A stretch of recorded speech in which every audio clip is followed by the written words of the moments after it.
ሰላም ጤና ይስጥልን። እንኳን ወደ ዩቲዩብ ቻናሌ በሰላም መጣችሁ።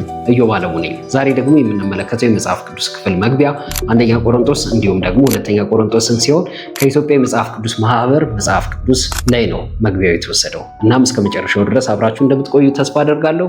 ወደ መግቢያው እንሂድ። የመጀመሪያው የሐዋርያው የጳውሎስ መልእክት ወደ ቆሮንቶስ ሰዎች መግቢያ።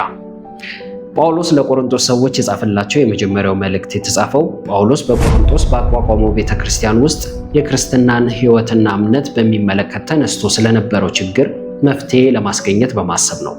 በዚያን ጊዜ ቆሮንቶስ ዓለም አቀፋዊ የሆነች የግሪክ ከተማ ከመሆኗም በላይ አካያ ለተባለ የሮም ግዛት ዋና ከተማ ነበረች።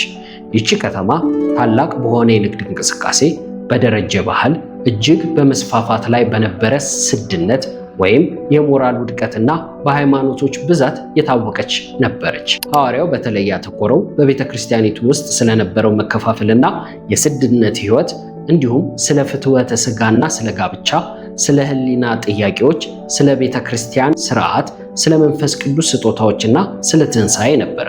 የምስራቹ ቃል ስለ እነዚህ ጥያቄዎች የሚናገረው በጥንቃቄ ያቀርባል።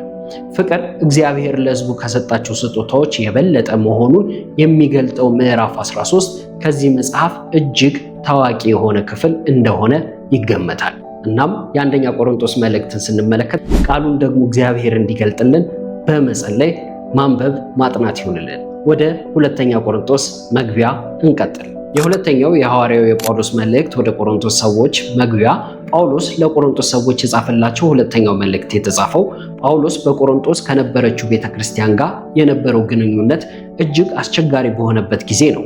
አንዳንድ የቤተ ክርስቲያን አባሎች ከበድ ያሉ ነቀፋዎችን የሰነዘሩበት ቢሆንም ጳውሎስ እርቅ ለመፍጠር ታላቅ ናፍቆት እንዳለው በማሳየት ይህም በሚሆንበት ጊዜ ታላቅ ደስታ ሊሰማው እንደሚችል ይገልጣል። በመልእክቱ መጀመሪያ ክፍል ላይ ጳውሎስ በቆሮንቶስ ከነበረችው ቤተክርስቲያን ጋር ስላለው ግንኙነት በመግለጥ በቤተክርስቲያኒቱ ውስጥ ነቀፋዎችንና ተቃውሞችን ከረር ባለ ሁኔታ ለምን መልስ እንደሰጣቸው ያስረዳል። ከዚህም በማያያዝ ይህ የእርሱ ተግሣጽ ወደ ንስሐና ወደ እርቅ የመራቸው በመሆኑ የተሰማውን ደስታ ይገልጥላቸዋል። ቀጥሎም በይሁዳ ያሉትን ክርስቲያኖች ለመርዳት በለጋስነት እንዲሰጡ ያሳስባቸዋል። በመጨረሻዎቹ ምዕራፎች ጳውሎስ በሐዋርያነቱ ላይ ስለቀረበበት ክስ መከላከያ ይሰጣል። ምክንያቱም በቆሮንቶስ ቤተክርስቲያን አንዳንድ ሰዎች ራሳቸውን እውነተኞች ሐዋርያት በማድረግ ጳውሎስ ሐሰተኛ ሐዋርያ ነው በማለት ያንኳስሱት ነበር። በእውነት የሁለቱንም ምዕራፎች በጥልቀት ማንበብ እንድንችል እግዚአብሔር ይርዳን። ጸጋና ሰላም ይብዛላችሁ። በነገር ሁሉ ተባረኩ።